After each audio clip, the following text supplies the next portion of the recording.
This is Emily Blackshear with the Oklahoma Oral History Research Program at the OSU Library. Today is Thursday, September 12th, 2019, and I'm in Oklahoma City interviewing Meg Salyer for the Oklahoma Women's Hall of Fame Oral History Project. Meg was inducted into the Oklahoma Women's Hall of Fame in 2017. Thanks for taking the time to talk to me. Thank you so much, Emily. I'm delighted to meet you. Yeah. Let's begin by learning a little bit about you. Could you tell me where you were born and where you grew up? Sure. I was actually born in Queens, New York. So, New York, in 1955. My parents lived in Forest Hills at the time, but just 2 months after I was born, moved out to Stony Brook, Long Island, and I lived there until I went off to college at age 17. What do you remember about Stony Brook? How would you describe it? Stony Brook is a Norman Rockwell community. It's a lovely small town, not as small as it used to be. In the early 60s, a campus of New York State University was built there, and that really caused a bit of an explosion in the population. But when I was in kindergarten, there were only 90 children in the kindergarten group, and there wasn't even a high school. And by the time I graduated from high school, there were over 1,000 kids in kindergarten, and so the population had really grown. But Stony Brook was originally there's a harbor nearby called Port Jefferson, and it was actually the center of some of the whaling industry back in the 1800s. The house that I grew up in was the first church built in Stony Brook in about 1680. And in 1839 or 40, it was actually moved across the street by horse and wagon, and it was reconfigured as a residence. And the first occupant was a whaling captain whose name was Clarence Rayner.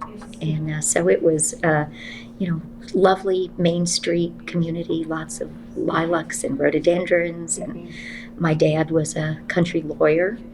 His office was in the village, not very far from home. He often walked home for lunch and then walked back to the office.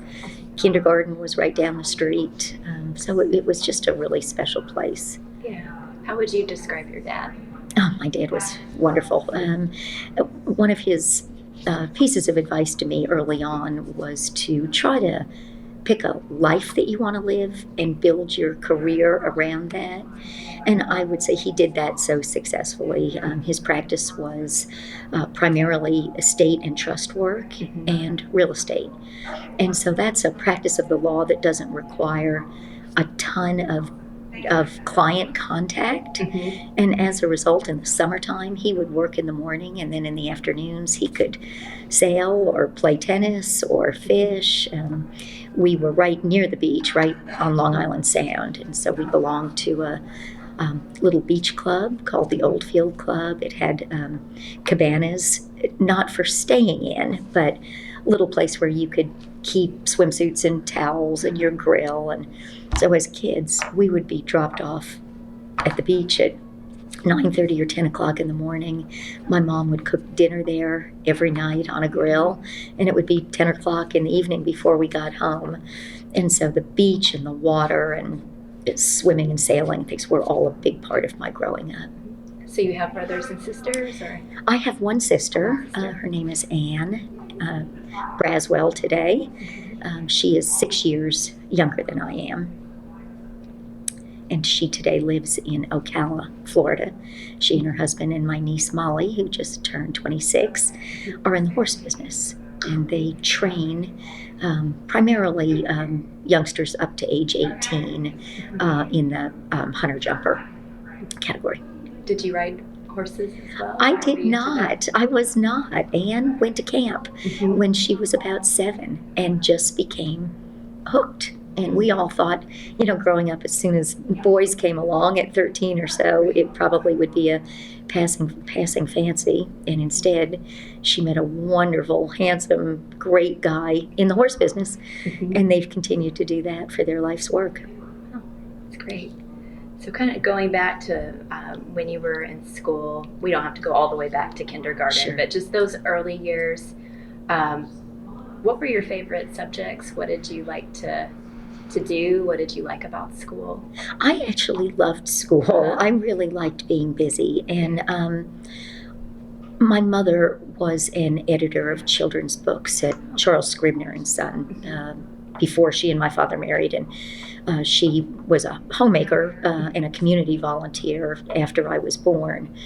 But she was an amazing reader. Mm-hmm. In college, she could read. She read well over 1,000 words a minute with 88% comprehension. And she read at least a book a day. And in the midst of, being a homemaker and raising 2 kids, it was just something that I was patterned to do. So English, writing, because I would also, my great aunt was an English teacher. Mm-hmm. And so speaking, grammar, reading, language, those were all things that I was really interested in. I've been interested in ancient history, Greek and Roman history, architecture, art, sort of all those things that tied together. Mm-hmm. Reflecting on some teachers. My 5th grade teacher was a woman named Mrs. Pompeo, and she had us do projects sort of traveling around the world. I remember building Aztec temples, and I remember doing a scale model of Machu Picchu. And so in my adult life, the joys of being able to travel and see things like climb to the top of Machu Picchu or be in Pompeii, which I got to do recently. It just means so much to me. What did you dream of becoming when you were young? I didn't really dream of becoming.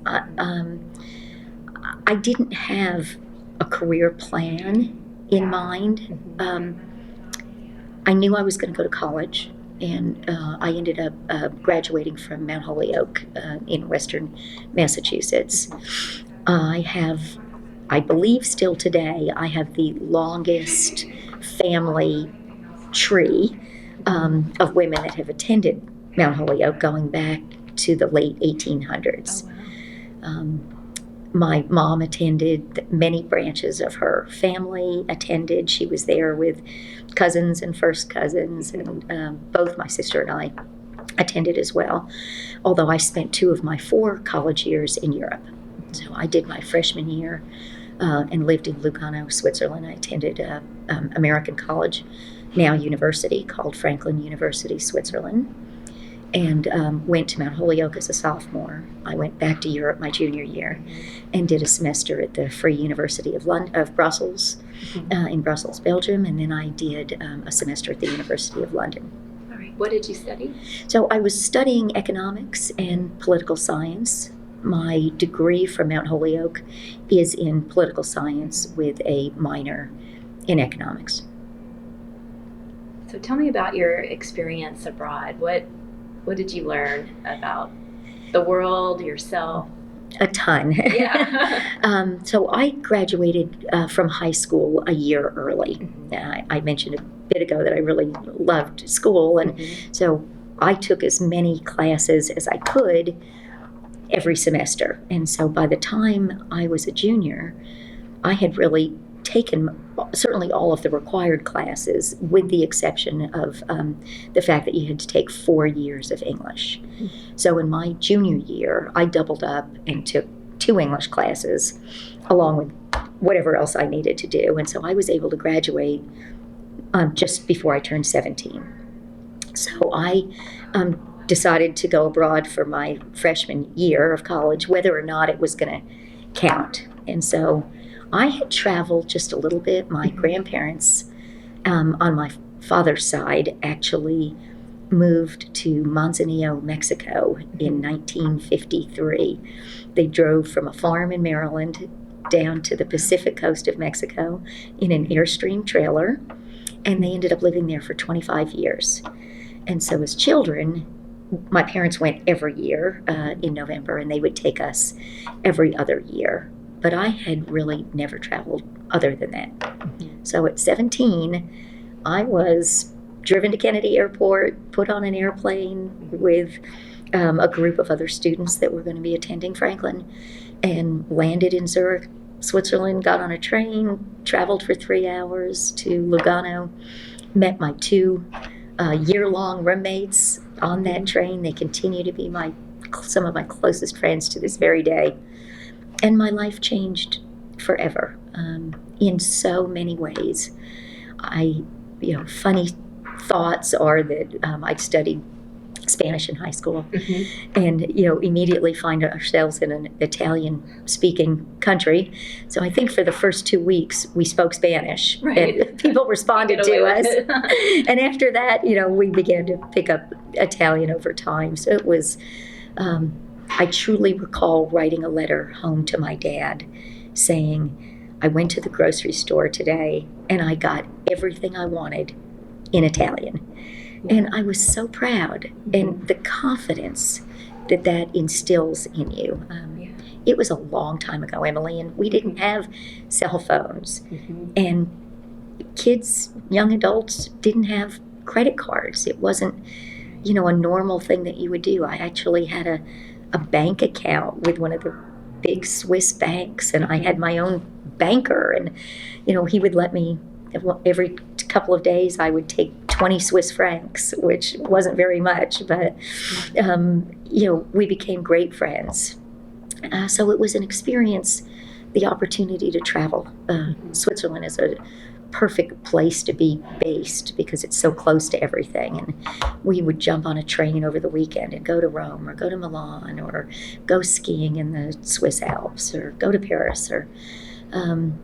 And today, it sounds really spoiled, but it was just... It's all so close. It was all so close and so easy. A little bit like going to Dallas. I was about to say, How far so it was just such a grand experience, and opened your life. I had never... from superficial things, the beautiful Italian leather and beautiful handbags and shoes, or going to Florence and walking the Ponte Vecchio and seeing all the goldsmiths and things. It just opened my eyes to, and really part of the reason for the school's existence was to really teach in an experiential way, so that you were learning while you were seeing. And actually part of Franklin University's curriculum is built around academic travel. So each semester you were required to work with a professor. They would take groups of 8 to 14 students on a 10-day trip, and then you would come back and write some kind of a research paper.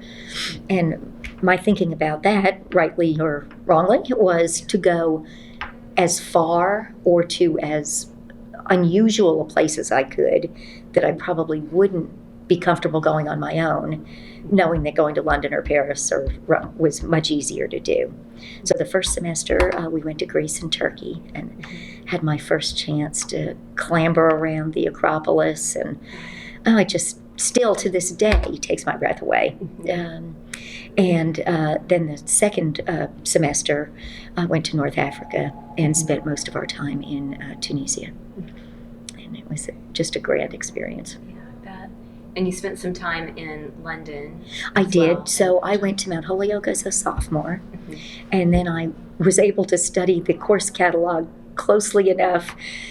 Most universities have a requirement that you spend 2 of your last 3 years there, or that you do 2 years of your advanced work on their campus in order to receive your degree. But they typically will provide for the opportunity for a student that gets an associate's degree to transfer, and that would fill the requirement of spending your last 2 of your last 3 years there. So I just switched it up by being away my freshman year. I was also able to be gone my junior year, and yet receive my degree from Mount Holyoke. So I did my first semester in Brussels, and basically studied developmental economics. And then I did my second semester in London at a program that was run through the University of London, and the focus was British politics. we got to go to Parliament once a week and sit up in the galleries and watch and listen. And it was an exciting time in London. Yeah. So what did you do after you graduated? So I went to work for Chase Manhattan Bank in New York right out of college. Again, this was a long time ago, and almost all of the major money center banks and major corporations came to campus to interview. Most of the financial institutions, including investment banking houses, were really open to hiring liberal arts graduates, where they were pretty sure they could teach you the nitty-gritty of the finance side, Right. but were, looking at people with broader degrees and interests. So I went to work for Chase Bank right out of college. Had never seen an accounting entry before, and that was the very first 3 weeks of the training program. It was terrifying. I bet. And we had to, they didn't tell us this when they hired us, but we had to pass the accounting module with a 70% average before we could move on to the rest of the program. And had I not gotten a 90-something on the first exam, I would not have made it, because I think I got about a 53 on the third one. My brain was just absolutely overwhelmed with accounting. It's never been my favorite thing, but it's a lot. But it was a great experience, and I worked at the bank from 1976 until July of 1982. And you moved to Oklahoma in 1984. I did. Is that right? So I traveled to Oklahoma City Mm-hmm. from 1981 to 82. There was a really important piece of banking history happened in Oklahoma City, and there was a small bank called Penn Square Bank, located in a shopping center in northwest Oklahoma City. And because of a perfect storm of everything from the price of oil at the time to intense demand for oil and gas, to extremely high interest rates, to unusually restrictive state banking laws.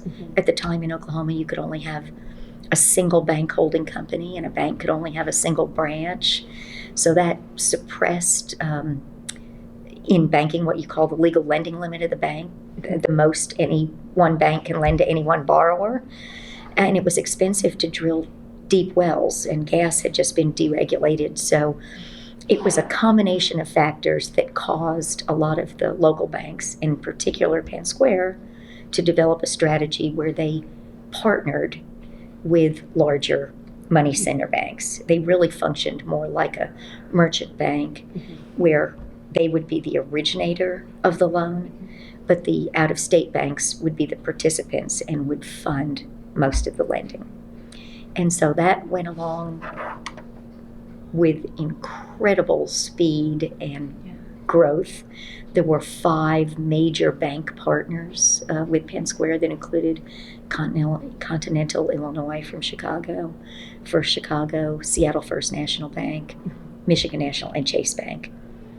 And on July 5th of 1982, the controller of the currency for the United States government closed the bank. FDIC shut down the bank, froze all the deposits, and so that was pretty much the end of my banking career. But I did travel to Oklahoma City between April of 81 and July of 82. So that was my introduction, I guess. What did you do when you relocated? So I went back to New York. I never lived here during that 81 and 82 period. I was here as much as 2 weeks a month. I actually had my own room at the Skirvin Hotel in downtown Oklahoma City. And, honestly, I do recount the story a lot, that my territory for most of the time at the bank was the West Coast. My direct account relationships were other banks, and all the banks over $100 million in assets in Washington, Oregon, Northern California. I had Alaska and Hawaii for a little while. And I got a phone call one day. They said, that trip you're planning to Seattle, you need to cancel it, and you're going to Amarillo and Oklahoma City. And my first thought was, who did I make mad? I mean, I just sort of couldn't. And once I recovered my composure, and I still feel that way about Amarillo.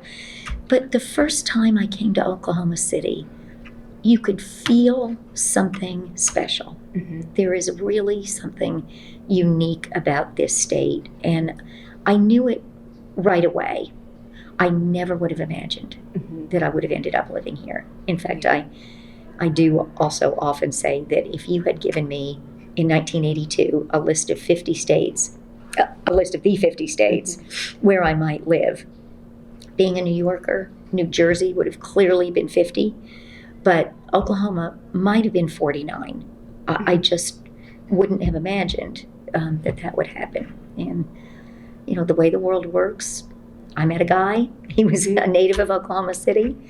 I was comfortable because I had made friends here and I knew people. I wasn't coming, just fresh. And so we made Oklahoma City our home beginning in 1984.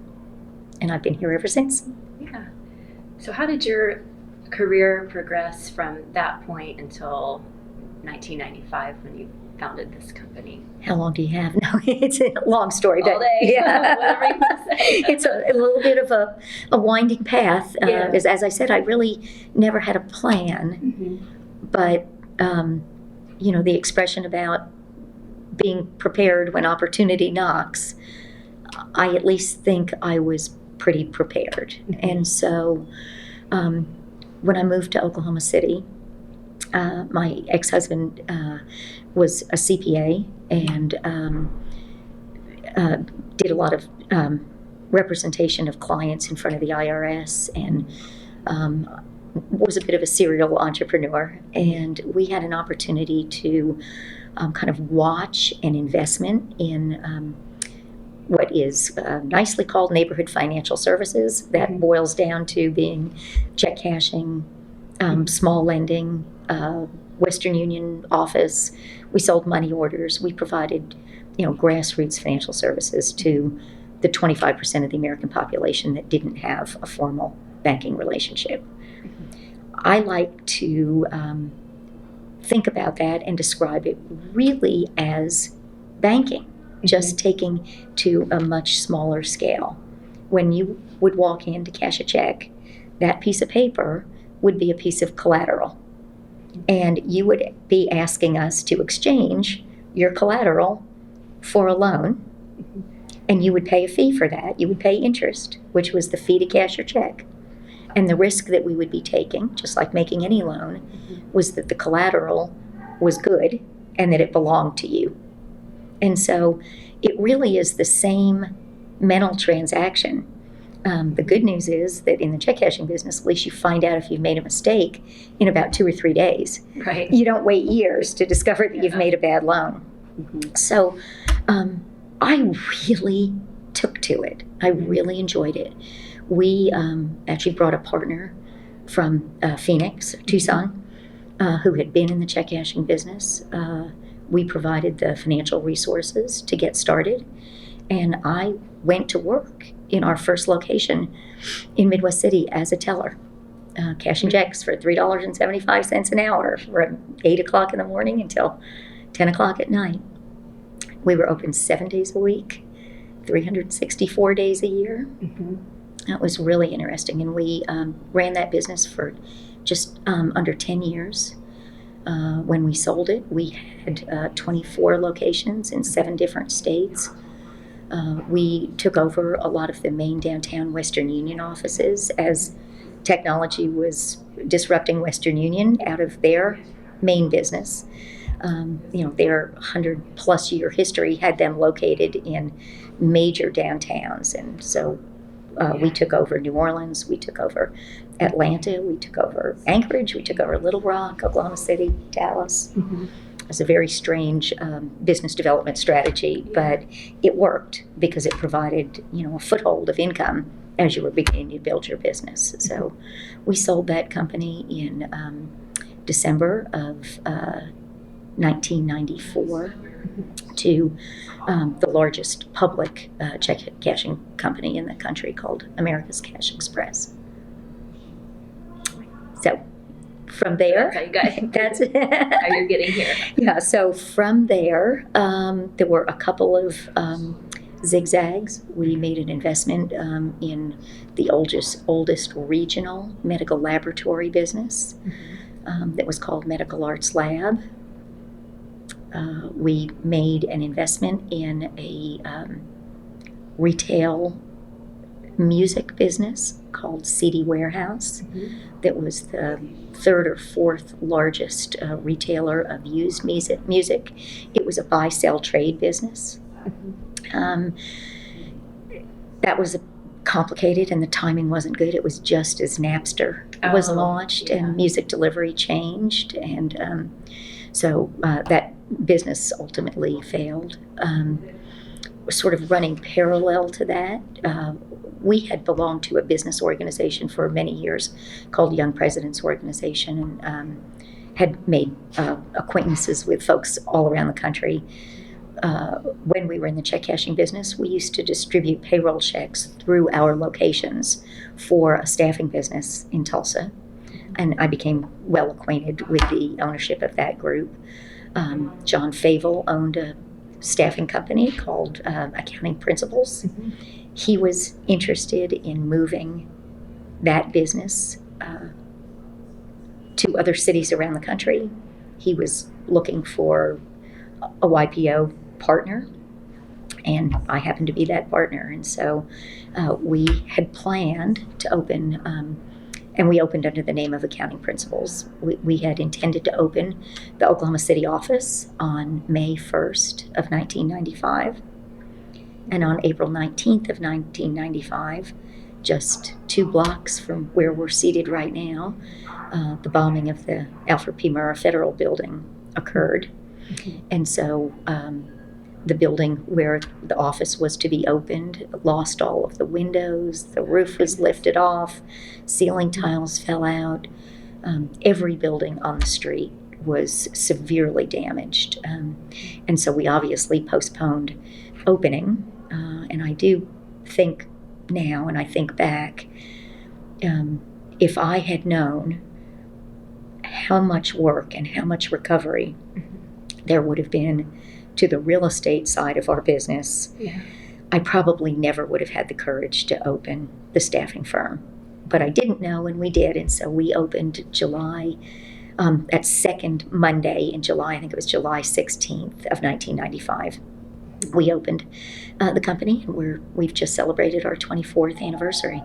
Oh, wow, that's great. What are some of the accomplishments with this business that you're most proud of? There are lots of things I'm proud of about this business. The first is the team that I've been able to put together and build. We are not business colleagues. We are a family. My recruiters are all CPAs. That was one of the competitive advantages that we started with. My senior business development officer, Diana Wall, actually has worked for me going back to the check cashing days. Oh, really? We've been together for 33 years.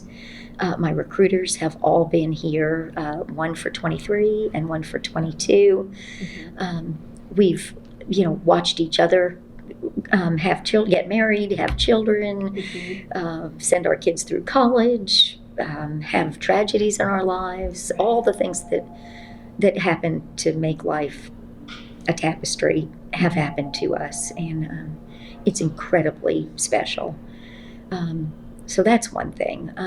This job of helping companies find great employees and helping people find careers is so different from what I did previously, and it's a very satisfying job.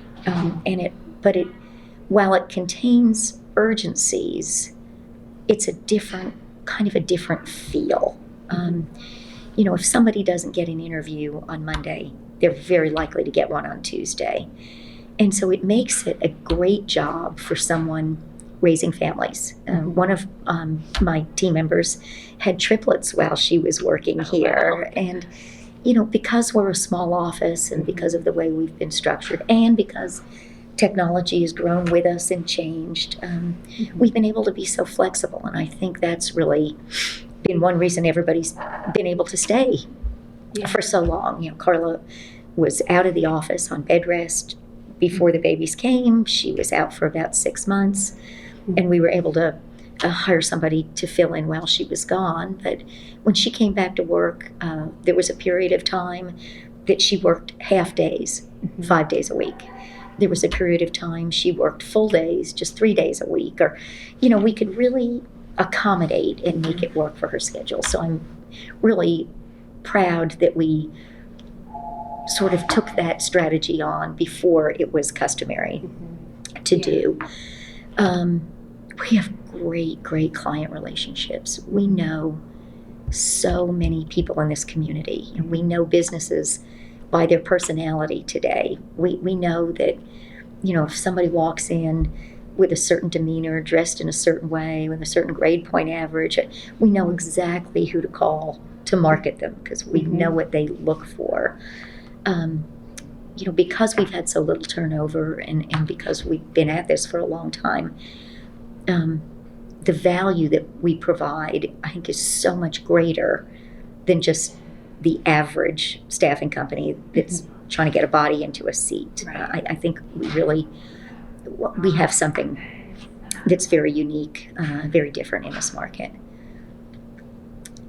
Something else that was really intentional when I started the business was, I had worked in other industries and other businesses where it could have been a risk if you were to sell the business that you needed to stay. And I intentionally began Accounting Principles, now Accel Financial Staffing, where I wasn't integral to the day-to-day operations of the business. I'm here regularly. I am its biggest cheerleader. I'm a business development manager. But my plan from the beginning was to have a platform where I could work in the community as much as I was working in the office. So this really gave me the platform to get involved in the community. Yeah, that's where I wanted to go next with all of your community involvement in the arts, politics, education. Where do you want to start with that? Yeah, there's a long list. And I think we could circle back to say that it is one of the things that I think makes Oklahoma City and Oklahoma such a really special place is the openness of the community and it's woven between sort of the pioneer spirit, the work ethic of this community, and the it's almost two ends of a continuum. There's sort of a self-reliance on one side, but there's also this incredible spirit of giving. And we've seen it happen, time after time. This idea that, sort of burst out of the Murrah tragedy of the Oklahoma Standard. This community wasn't going to let somebody from the outside tear it apart. And we didn't need that. We didn't ask for outside help. We figured out how to do it ourselves in our own way. And so when I first came to Oklahoma City, my sister-in-law, who was a partner at the law firm of Andrews Davis, asked me to get involved immediately in I think the first thing I did was be involved with what was called then the Women's Committee of the Oklahoma City Symphony. Today, that's the Orchestra League. But we worked on a project. We worked on something called the Symphony Design, or the Decorator Show House. At that point today, it's called the Symphony Designer Show House. And my first job was taking out trash. Really? And that, sort of began to lead to other projects. I was invited to join the Junior League, which was an incredible opportunity to build a network of women friends Yes. in this community. But some of the projects I chose to work on were not internal projects, but I worked, again, in the community. I worked in things like the witness and victim program at the district attorney's office. I worked at the YWCA's battered woman shelter. I tended to gravitate a little bit more to social service type projects than, internal league governance things. And then, Oklahoma City has a leadership program called Leadership Oklahoma City. I participated in that, and that probably quadruples Right. the number of networks that you develop. And people involved in Leadership Oklahoma are involved in all sorts of other projects. And so you get a phone call that says, would you come volunteer at the Festival of the Arts? Or would you, help me put on this event? Would you, help serve on this board? And those things just begin to snowball. And in this community, if you're willing to, number one, show up, and number two, roll up your sleeves and actually do the work, you don't have to have a fancy last name and you don't have to have a giant checkbook.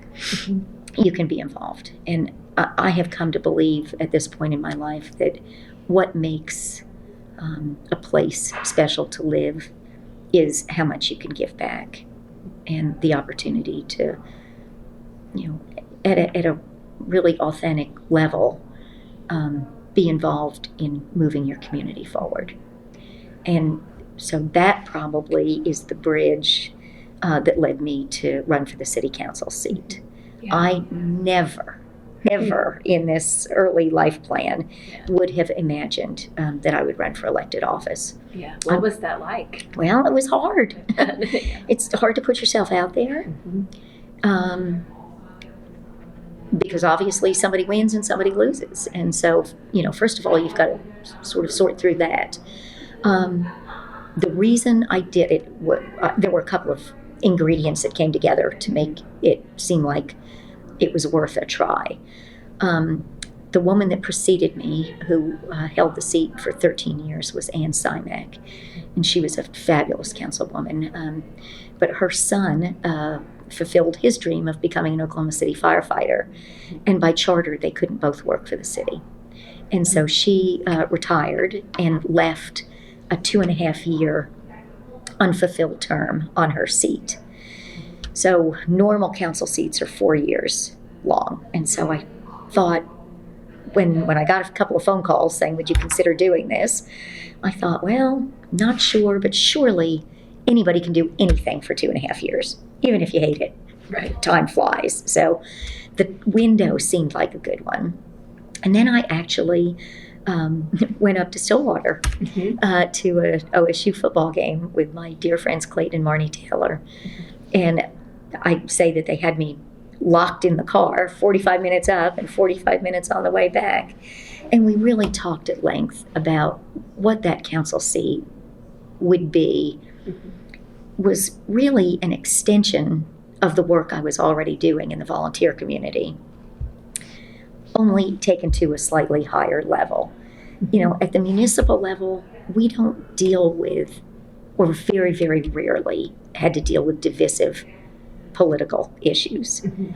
Zoning cases can get to be controversial. Right. When neighbors, people just don't like change. And so those things could be kind of contentious. But generally speaking, our job is to provide public safety. It's to keep the streets free of potholes. It's to pick up your trash. And it's to set policy, but not on things that the state should be responsible for or things that the federal government should be responsible for. It really is the closest elected job, other than a school board, to your constituents.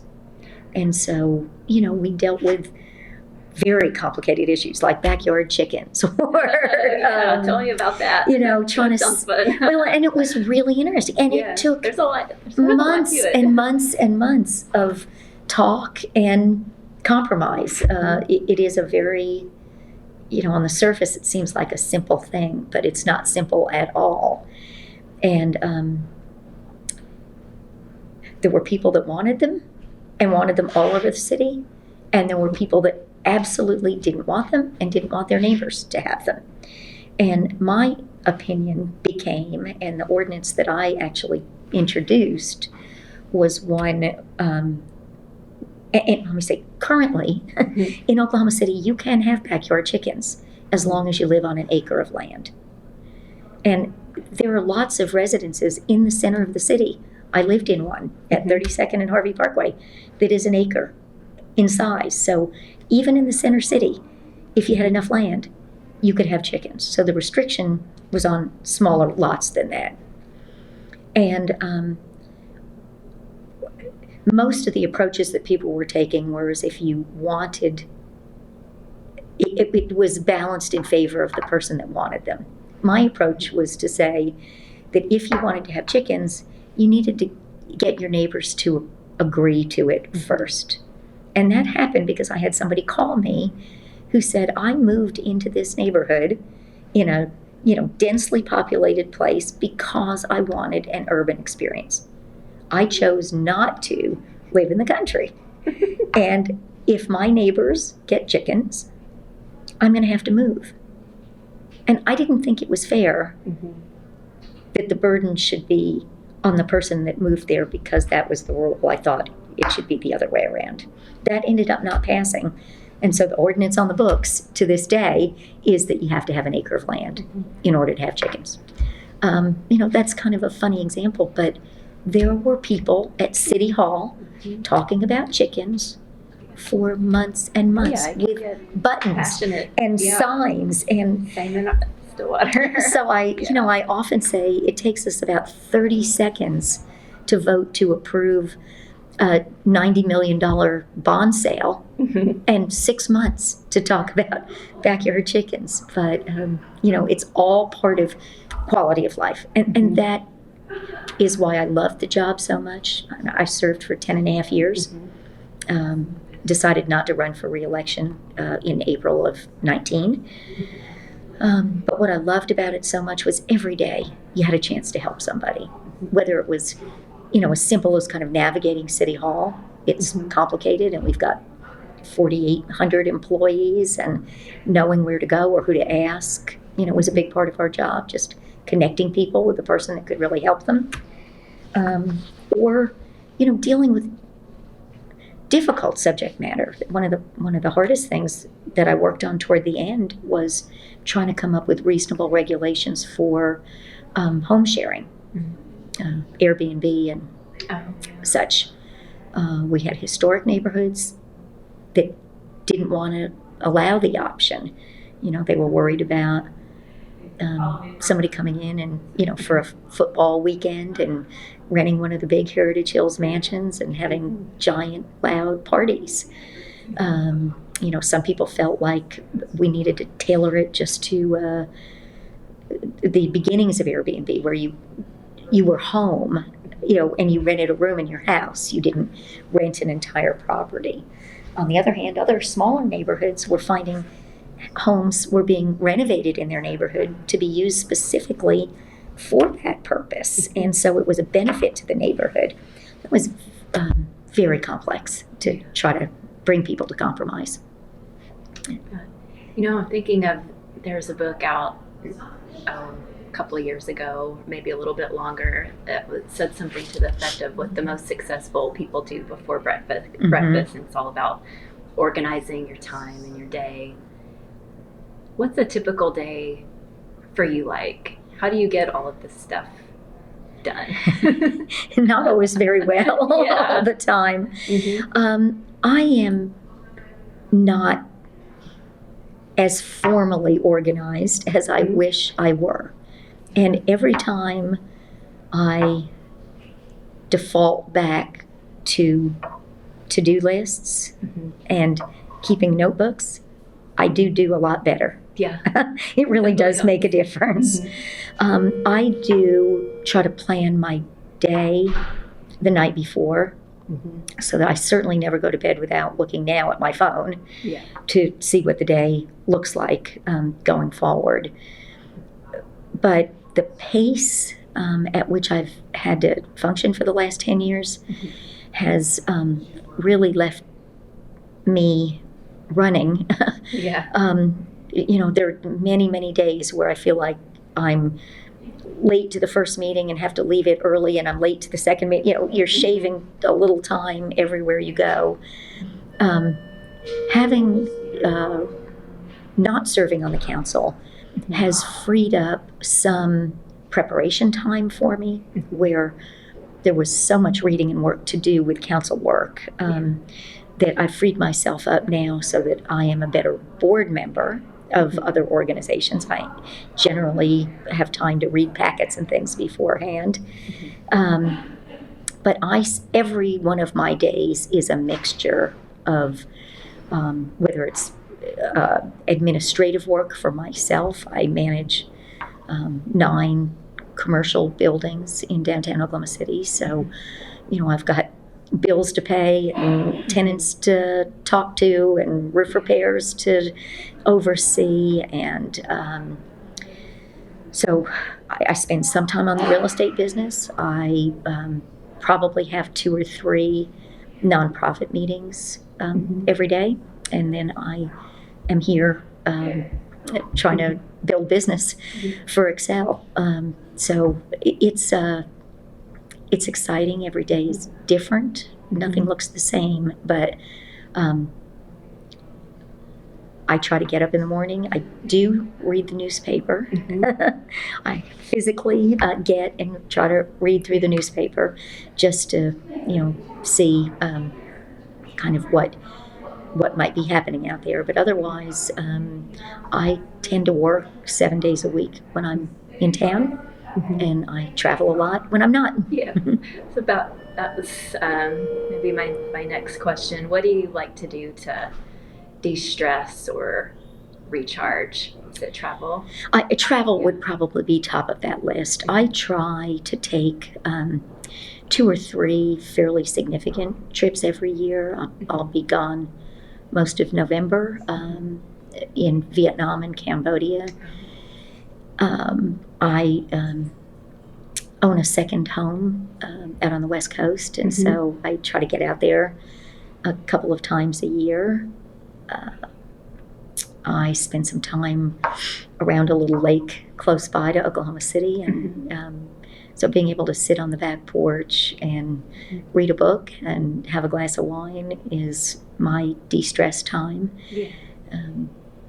So those probably are most of my things. I have found that having deep networks of really wonderful friends makes a lot of difference. And so, whether it's just sort of spontaneously sampling one of the myriad of Oklahoma City's new restaurants. I know, there's so many food scenes. There's so much great stuff to do, and there are so many events, whether they're fundraisers or whether they're friend raisers. I still do an awful lot of that in the evening. So those are some of the things I think I do but travel and reading and cooking would be the 3 things I would say that I do to de-stress my life. Great. Now, we didn't talk about this when you were mentioning all that you've done with your business here and the different things you've served on, but weren't you the first woman president of the Rotary Club? I was. Downtown? I was. 2003. That was in 2003. My dad was actually a Rotarian, so I grew up and was a past president of the Rotary Club of Stony Brook, and so that was part of the fabric of my life.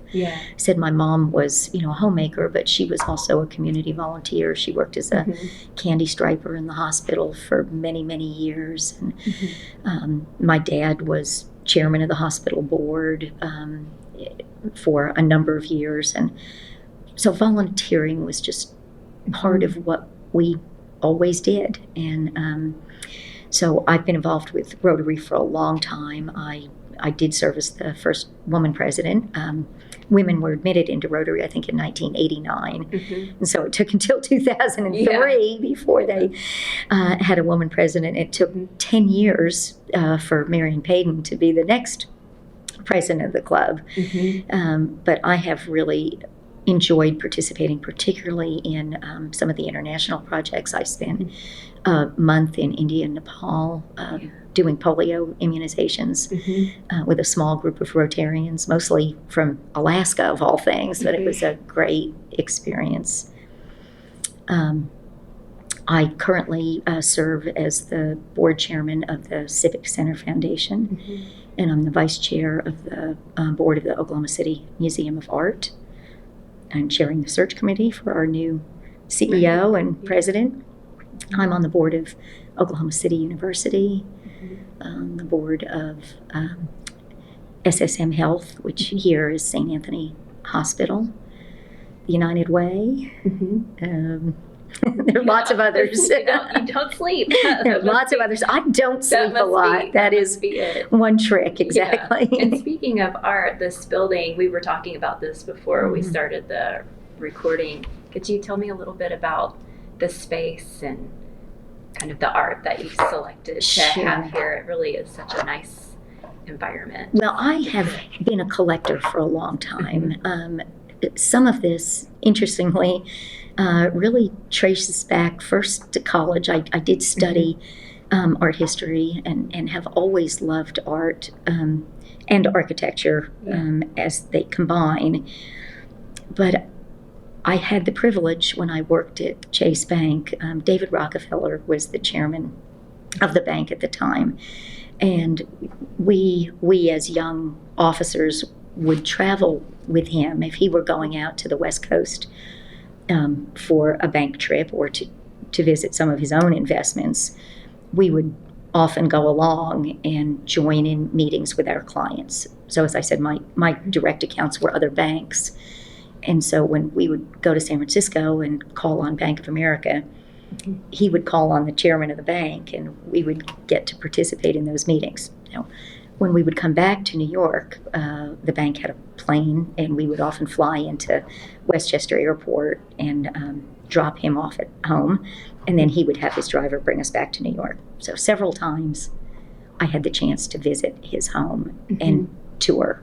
And walking through, I mean, first of all, he was an incredibly gracious leader, and he knew everybody that worked on the property, whether it was in the farm and every single piece of artwork. And I'll just never forget walking around the house one evening and him sharing, this is the George Brock that I bought from Gertrude Stein, and this is the Gauguin screen that came from here, and it was just so eye-opening to me that one could collect, not like that necessarily, but one could collect and have original pieces of work that had stories and meant something to you, rather than the museum posters that I probably had on the walls in my New York apartment at the time.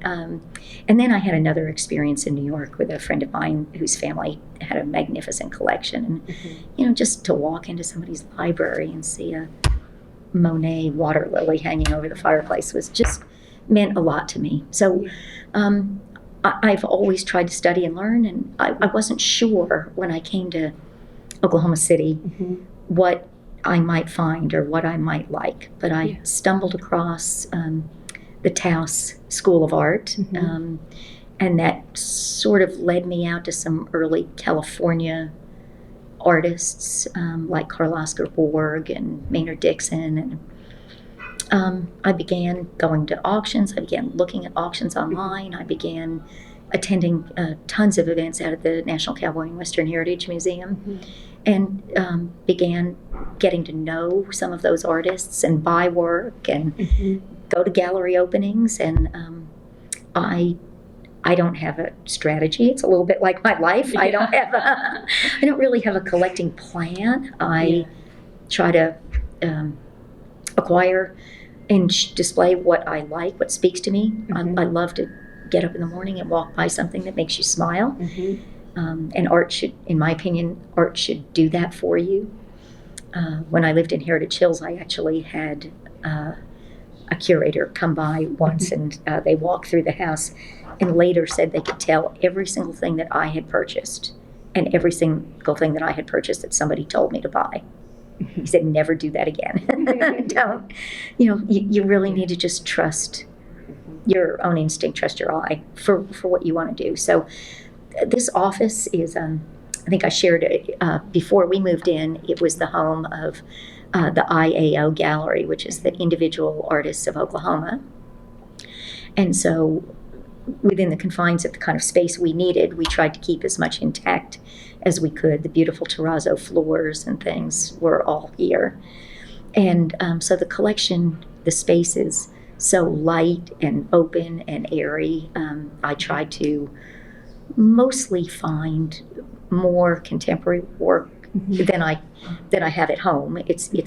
I really enjoy it when the spaces I have feel sufficiently different that you can sort of change your attitude when you go from one place to the next. So this would be the most modern space that I spend a lot of time in. But a lot of the work is local. There's a photographic collage behind you, and that's actually the corner of my New York City apartment is in that. Oh, yeah. So that's one thing. There are a couple of bronzes here that were done by a Preta West artist. There's a piece of glass here that was a collaboration between Toby McGee, who's a local glass artist, and Police Chief Bill City. Oh, really? Our Oklahoma City Festival of the Arts for years has done something that they call a Pro-Am exhibit, where they find a local community leader and pair them with a local artist. And so the glass is black and white to be the police officer, black and white, and it's a bowl with 5 ornaments in it, balls in it, and it tragically represents a police officer whose name was Chad Peary, and he was paralyzed. He was off duty at a restaurant and intervened in a fight, and he was paralyzed, and later was killed in a car accident. But Chief did this in his honor for he and his children. So that means a lot to me. Yeah. And yet on the other wall is something completely that I think is a wonderful balance. And one of my favorite artists is actually a lithographer, illustrator, Scottish artist named David Roberts. And he traveled to Egypt and the Holy Land 4 times, I think, between about 1843 and 1846. And these plates are of primarily Egypt and Jordan. Some of them are the area that's called Wadi Run. One of them is of Petra, which is in Jordan. And of the 9, 6 of them were hand-colored contemporaneously with their doing, and 3 of them were done later. But I just thought that they're so soothing, and they just are calm in here for the conference room. So Yeah. I've got some great Native American art in my office. Mike Larson is one of my favorite guys, and we've got a pretty robust collection of that. We've also got Desmond Mason, one of our favorite son basketball players. And so it's a eclectic and unusual collection. Lots of glass. We've got our Accel's office mascot is a Dale Chihuly glass buffalo that was done for the project with the Nature Conservancy. And so we have jewels in our front window. We have a lot of glass from Rick and Tracy Bewley, who are local artists. And so we've tried to scatter this with lots of local artwork and support our local artists. Yeah. What have you learned about yourself as a leader over the years? You've kind of spoken to that a little bit and have talked about how important of relationships are to you, not only within your employees here, but in the community? Yeah.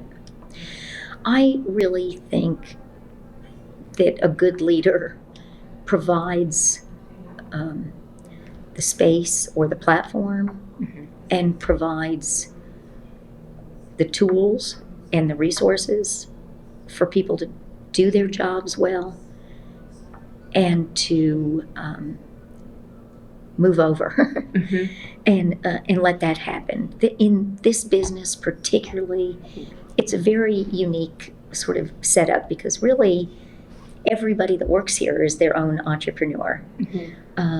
Diana, as the business development officer, runs a sales desk, and so she's out and about. It's not good when she's here in the office because she really should be out again building those relationships and providing resources to new companies that are coming to the area.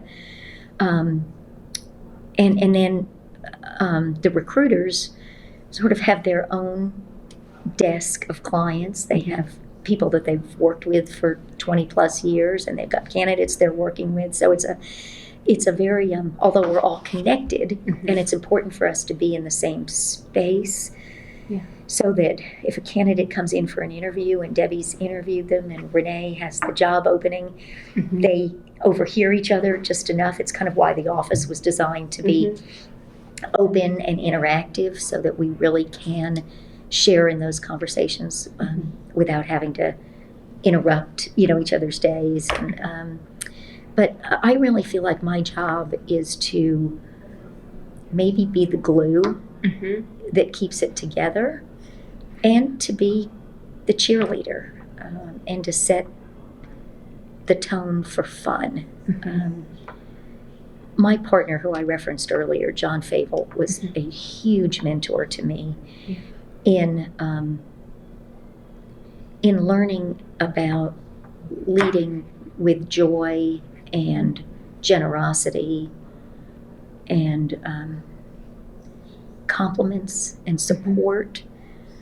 I had a partner when we were in the check cashing business who was a bit the opposite. And generally always looking for how you squeeze a little bit more, or how you could cut things to increase profitability, or how you could reduce benefits, or how, rather than looking at the other side of the equation, which is if people are really happy where they are and they're loving what they're doing and they feel like they're contributing and can see the results, I think just automatically you do a better job. Oh, yeah. And so I've had the privilege of seeing how both of those environments play out. And I like the second one a lot better than I like the first one. The spirit of abundance. Absolutely. And possibility. And so we've really had fun. Sometimes it feels a little naive to me because the world has changed in the 24 years we've been in business. But I'm incredibly encouraged to say that even in the last 6 months, I think this idea or wish on some people's parts that technology would just take over our simple functions, I think a lot of people are circling back to realize that relationships really do matter. And it may be the case that if you were hiring a dishwasher for a restaurant where the skill set is, incredibly common across locations, and you really, that's pretty much all you need. If you're looking to hire a CFO for your company, I think you really want that person to be well known by somebody. I mean, you're going to be trusting your bank account to somebody, and to just reach out in that scary World Wide Web and pluck a resume off is very high risk. And it may seem at the time like it's saving time, but I'm in the middle of a search myself for another institution, and the amount of time it takes to weed through all those that aren't good fits, when the value we provide is knowing what would be a good fit already. So I think that things are sort of circling back around in the industry, and we're, as a leader, I'm trying to stay ahead of what's happening, but I personally try to keep a fairly steady course, and I'm not the first to adopt. I like to be early, but I don't like to be the first. Yeah. But I also don't want to be left behind in the dust. Yeah, have that balance. So when you were notified that you were going to be inducted into the Oklahoma Women's Hall of Fame, what was going through your mind? And do you feel like an Oklahoman? Well, I think I do feel like an Oklahoman. Yeah. You can't take New York out of me. Right. And again, if you look around my office, you see the picture of New York, you see the book about New York, you see the New Yorker magazine.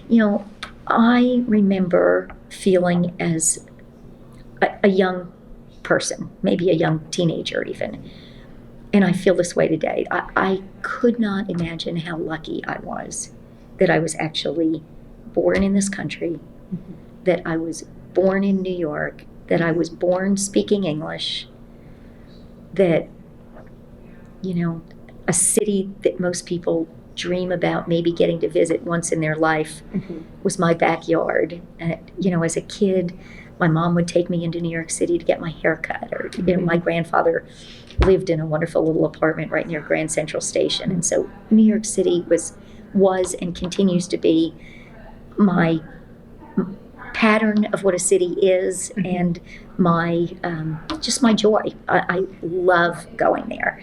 And my dad is just turning 94, and he lives out on Long Island, so I go 3 or 4 times a year.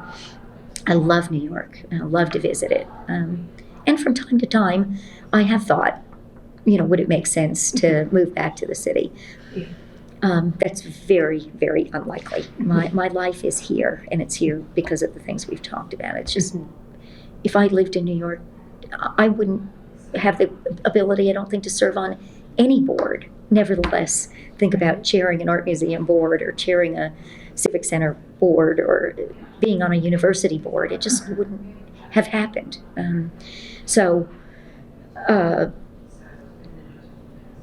Ask me the question again. What was going through your mind? When I got the call. So and if I feel like an Oklahoman. Yeah. So that was actually the first thing that went through my mind was, oh my gosh, I wasn't born here. I'm a New Yorker. I'm a New Yorker, and I'm getting the opportunity to be inducted into the Oklahoma Women's Hall of Fame. I've lived here longer than I've lived any place else, and so I think that makes you an Okie. And so many times you hear that expression. I'm not but I got here as fast as I could, or I'm not an Oklahoman by birth, but I am by choice. And that is what suits me the most. I choose to be here because of the uniqueness and the wonderfulness of the people that live in this state. So I was incredibly honored, and taken, my breath was taken away, really. I never expected it. And when you look back at the list of women that have been recognized, I was humbled, of course, and so proud to be included in that list. Hope I measure up. Yeah, I'm sure you do. How would you encourage others, women especially, to use their voices and their actions for the greater good? Or what advice would you give them? How would you encourage women to? Well, I work with a lot of young women. In fact, this year and next year I'm chairing the Loyal program, which is a young professional piece of Leadership Oklahoma City, and it's Loyal stands for Linking Oklahoma's Young Aspiring Leaders, I think. Yeah. Loyal. And I have the privilege of working with a lot of young people, and my message is really to get involved. Pick something that you're passionate about, and make a commitment to be involved, whether it's the arts, whether it's education, whether it's leadership, whether it's a professional organization that's attached to your business, whatever it is. There are so many needs in this community, and the way you really grow and develop and advance your career is through the contacts and the opportunities that you meet, not just at work, but in the rest of your life. So when history is written about you, what would you like for it to say? I think I would like it to say that on an individual basis, on a one-on-one basis, there are lots of people's lives that I've been able to touch and hopefully inspired and improved, whether it's just a random act of kindness or, really helping resolve something difficult in their lives. I just hope I've been able to touch people and make a difference. Well, we've covered a lot today. Was there anything else you'd like to talk about or mention that you feel we haven't covered? Well, I really guess I haven't talked about raising a daughter in this wonderful community, right. And I think that's important too. Having grown up in a different state and just having a lot of different experiences, the things that were so important to me about raising a citizen of the world here in Oklahoma City was to be sure that Margaret got a great education, which she did. She went to Westminster School through the 8th grade, which is a real, on the kid side, the same type of experiential learning. I think one of the first classes she failed was carrot peeling Really? in pre-K. She couldn't get the hang of carrot peeling, apparently, but it was such a wonderful experience, and the network of friends that she's built through that is deep and rich, and now these kids are all over the country doing exciting things, but it was an important place. And then she went on to Cassidy and graduated from Cassidy in 2007, and then she went to the same university in Switzerland that I attended, but she was a lot smarter than I was. She managed to go for all 4 years and just had a wonderful experience. Came back to Oklahoma City, worked for an energy company here that actually had its roots in Rotterdam and headquarters in Switzerland. So it was an interesting combination of things. But raising a family here in Oklahoma City is something that's really meant a lot to me. So I do want to mention that as well. Right. Great. Well, thank you so much. You're for your welcome. time. I hope that was appreciate it. good. You're so that was welcome. great.